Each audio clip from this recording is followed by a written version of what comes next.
Hola, soy el doctor Ezequiel Santa Coloma, jefe de trabajos prácticos, y en esta ocasión voy a hablarles del complejo articular del tobillo, el cual está formado por dos articulaciones, la articulación talocrural o también denominada tibio-peroneo-astragalina y la articulación subtalar o astragalo-calcánea o talo-calcánea.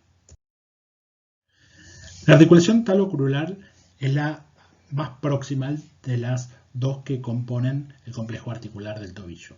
La tibia y el peroné, unidos mediante la sindesmosis, que es la tibio-peronea inferior, forman una mortaja donde encastra el astrágalo.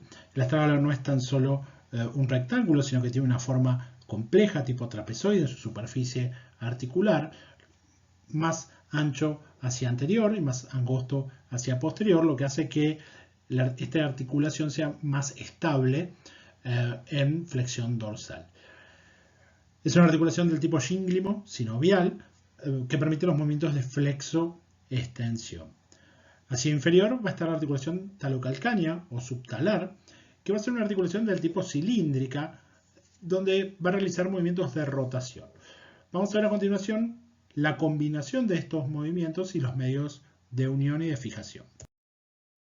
Cada articulación va a generar movimientos independientes. La talocrural va a generar flexo-extensión o flexión dorsal y flexión plantar.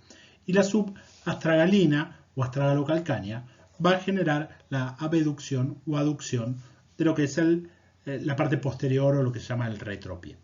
La combinación de los movimientos de las dos articulaciones va a dar como consecuencia la inversión, es decir, la combinación de la flexión plantar y aducción, y la eversión, que es la combinación de la flexión dorsal y la abducción.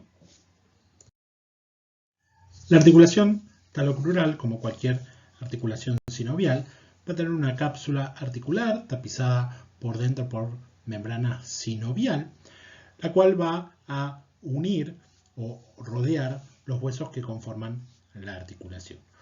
Va a ser más delgada hacia anterior, va a relacionarse con el paquete vasculonervioso pedio y los tendones de los extensores hacia anterior. Va a tener ligamentos colaterales, un colateral lateral o peroneo y un colateral medial o tibial, y una cápsula posterior un poco más gruesa, simplemente con un refuerzo. El complejo ligamentario peroneo o lateral está formado por tres ligamentos. Los tres ligamentos son refuerzos capsulares y se denominan peroneo astragalino anterior, peroneo astragalino posterior y peroneo calcáneo. Estos tres ligamentos se oponen a las fuerzas que generan la inversión del antepié y del retropié, que es la manera más frecuente en la que se producen las lesiones sobre la articulación del tobillo. De hecho, los esguinces del complejo lateral es la lesión ligamentaria más frecuente de todo el cuerpo.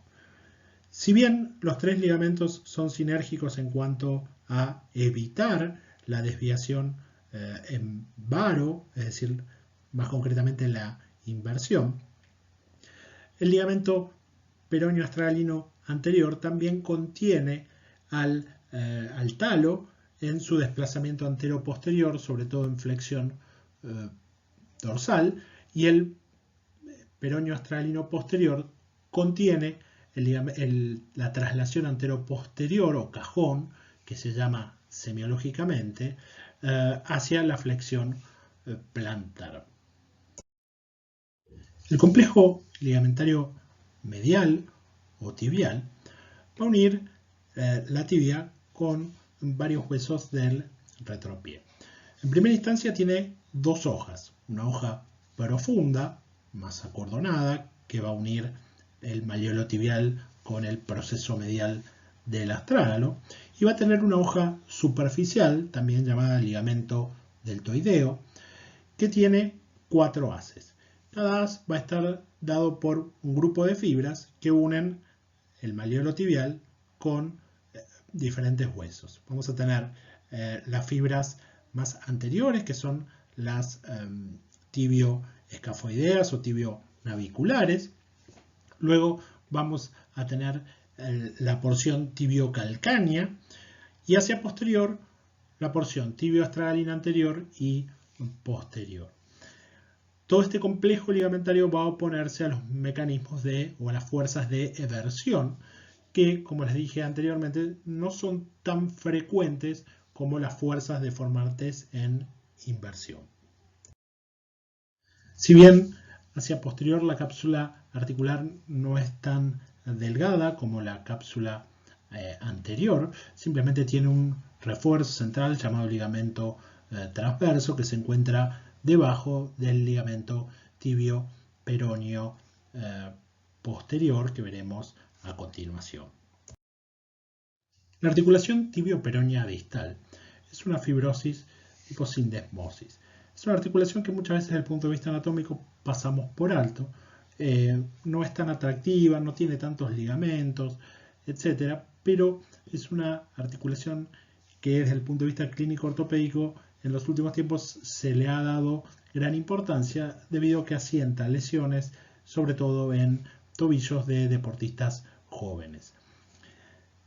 Esta articulación une el hueso de la tibia y del peroné, los cuales están unidos mediante una membrana interósea que recorre gran parte de la pierna, un ligamento tibio-peroneo anterior, el cual tiene a su vez fascículos que también se describen porque tienen alguna importancia en los síndromes de fricción anterolaterales, pero básicamente es un fascículo principal con uno o dos fascículos accesorios. Este es el más importante y hacia posterior hay un ligamento que es el tibio peroneo posterior, que simplemente es un continuo. Esta articulación mantiene los dos huesos unidos y permite en sí, si bien tiene muy poco movimiento, permite el correcto funcionamiento de la articulación talocrural.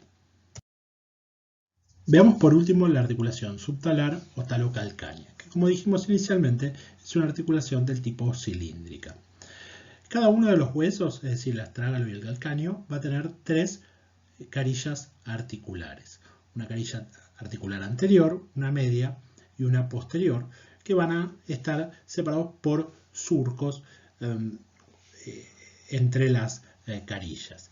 Las carillas articulares del astrágalo son cóncavas, mientras que las carillas articulares del calcáneo son convexas, y es así que permite en su conjunto esta articulación del tipo cilíndrica.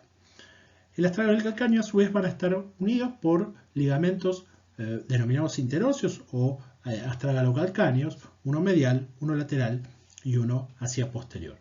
Pero a su vez van a utilizar los ligamentos de la articulación talocrural, es decir, el complejo medial y el complejo lateral también para su estabilización. Para complicar aún más esta articulación, se la vincula funcionalmente con la articulación del medio tarso, especialmente con la articulación astrágalo-escafoidea o astrágalo o talonavicular. Básicamente, esta articulación va a tener un ligamento que es el calcáneo navicular o calcáneo escafoideo plantar o inferior, conocido también como spring ligament, y su importancia radica en que hace como si fuera una hamaca paraguaya sosteniendo a la cabeza del astrágalo. En las radiografías resulta importante reconocer los huesos y sus accidentes. Como les dije y les voy a mostrar a continuación, las lesiones del tobillo son muy frecuentes, por lo tanto nos vamos a encontrar con este tipo de estudios. En las radiografías de frente y de perfil es importante reconocer los accidentes óseos, tanto la tibia, el peroné y el astrágalo, y sobre todo en el perfil también del calcáneo, y en ciertas incidencias oblicuas donde se despliega tanto el astrágalo como el calcáneo y el hueso escafoides o navicular.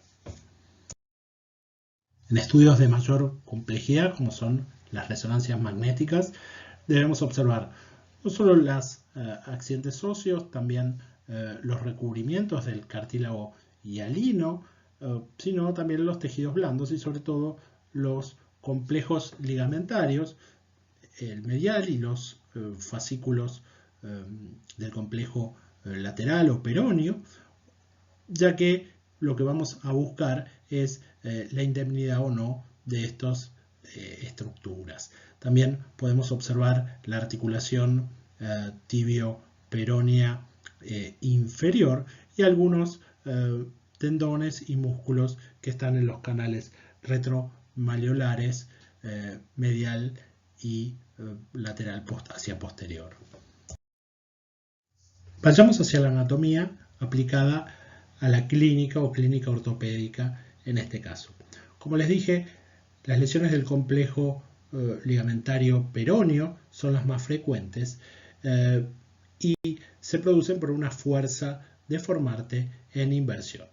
De acuerdo a la magnitud de la fuerza, van a ser las lesiones o la gravedad de lesión de los ligamentos. Es decir, vamos a tener simplemente estiramientos o pequeñas disrupciones de los ligamentos, que van a ser los esguinces leves o grado 1. Vamos a tener rupturas parciales o rupturas completas, que son los esguinces ya grado 3 o severos. Pero a su vez, no necesariamente un esguince tiene que comprometer los 3 fascículos del complejo lateral. Puede hacerlo en 1, puede hacerlo en 2 o puede hacerlo en 3. Obviamente que fuerzas deformantes de gran magnitud, es decir, cuando uno está trasladando mucha energía cinética, en general lesionan los 3 ligamentos y de manera completa, generando una gran inestabilidad en la articulación talocrural. Si bien el diagnóstico de un esguince de tobillo es algo relativamente simple y es semiológico, sí se piden estudios complementarios. Por un lado, para observar que no haya lesiones asociadas. También podemos pedir radiografías dinámicas con estrés, es decir, forzar la eversión. Eso no siempre es posible en el agudo porque el paciente siente dolor, pero nos da una idea de la magnitud de la lesión y de la cantidad de ligamentos involucrados de acuerdo a la deformación que se genera. También podemos solicitar resonancias y en las resonancias vamos a documentar más fehacientemente qué ligamentos del complejo lateral fueron lesionados. También les quería mostrar qué ocurre cuando se lesiona la articulación tibio-peronea inferior, lo que se conoce en ortopedia como un esguince sindesmal o un esguince de tobillo alto, donde se produce la lesión de los ligamentos de esta articulación. A diferencia del esguince o entorsis común de tobillo, donde se da por un mecanismo de inversión, aquí lo que ocurre es que generalmente con el pie apoyado en el piso, en flexión dorsal, se genera una rotación de la pierna sobre el pie y el astrágalo es el que empuja al peroné separándolo de la tibia, generando la lesión consecutiva, generalmente de anterior hacia posterior, de los ligamentos de esta articulación. Es decir, primero se lesiona el tibio peroneo anterior, luego la membrana interósea y luego el tibio peroneo posterior. Lo que resulta en una separación de los dos huesos de la pierna, que como les dije anteriormente no tiene gran función esta articulación, pero sí es vital que esté indemne para el correcto funcionamiento de la articulación talocrural. El diagnóstico de este esguince no solo se hace de manera clínica, a veces no es tan sencillo, sino que siempre pedimos resonancias magnéticas para evaluar estos ligamentos, ya que si existe una ruptura de los 3 ligamentos en general, se indica un tratamiento quirúrgico. Acá podemos ver en la resonancia cómo se lesionaron o cómo se observan los ligamentos lesionados. Bueno, espero que les haya resultado entretenida esta pequeña charla del complejo articular de tobillo, que muchas veces en anatomía se deja de lado, pero tiene una gran importancia desde el punto de vista clínico ortopédico. Chao, hasta la próxima.